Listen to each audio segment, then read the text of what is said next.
In the previous clips we have talked many times about the bowl. The bowl that is like, from this perspective, a horseshoe in the rocks. And I would like to show you a little bit more of that bowl, because in the clip we did the research mainly from, as you can see it, from the left side, which is actually the west side. This is the side that you, let me zoom into that one more from here. So we started actually on a lower level of what you see here, this ridge, and it is the first level, if you understand what I mean, just before, above the first ridge of rocks that we did the research on, that you have seen in part 1 and part 2. And then in the corner, let me zoom in on that one. In the corner there is where you have an arm that ultimately leads to the keyhole or the gap that we crossed. And that brings us basically into another canyon. And that canyon, I will show you where that canyon is. The canyon starts basically where you see the steep point in the middle. This is called Kachina Woman, and that's the beginning of Boyton Canyon.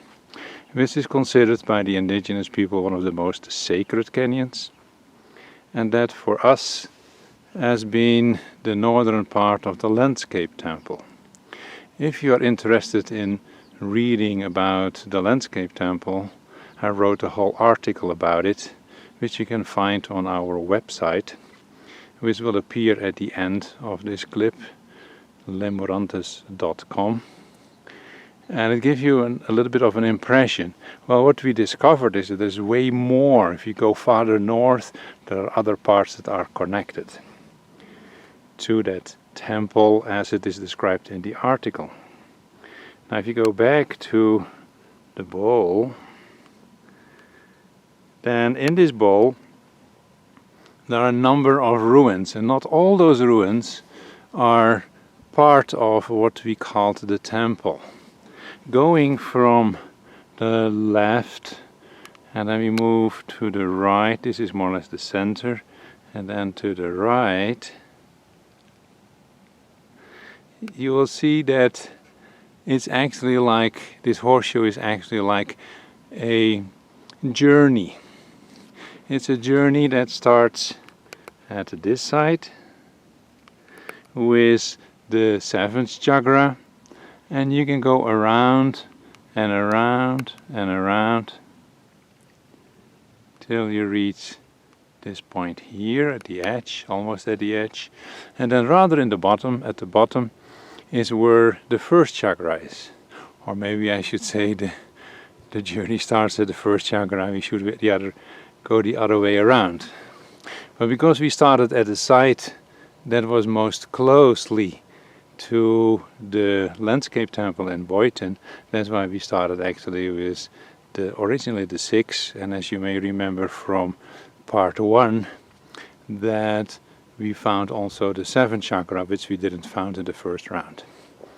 Well, in the center, down in the center, is where everything comes together.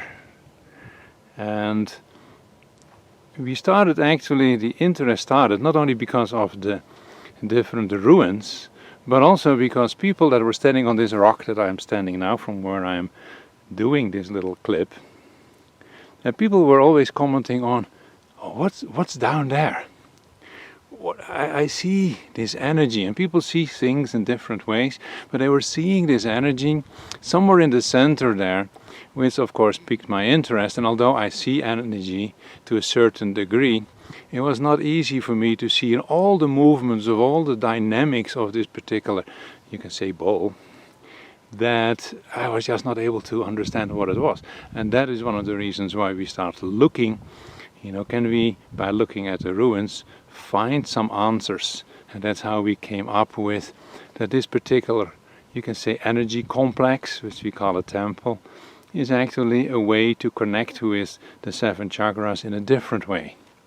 And I say different because that's how it was used in the past, and that is determined by the energy in the center. Very, very fascinating. It's not that we understand it, because you have to think like the ancients in order to be able to understand why they set it up this way. Why another series of chakras? Well, the landscape temple has already all the chakras. Well, that is because they were able to use different aspects of the different chakras in such a way that you could do different things in the different complexes. And that's why to continue the studies of chakras is so important, because we think we understand chakras, but I think we don't. Only a very limited amount.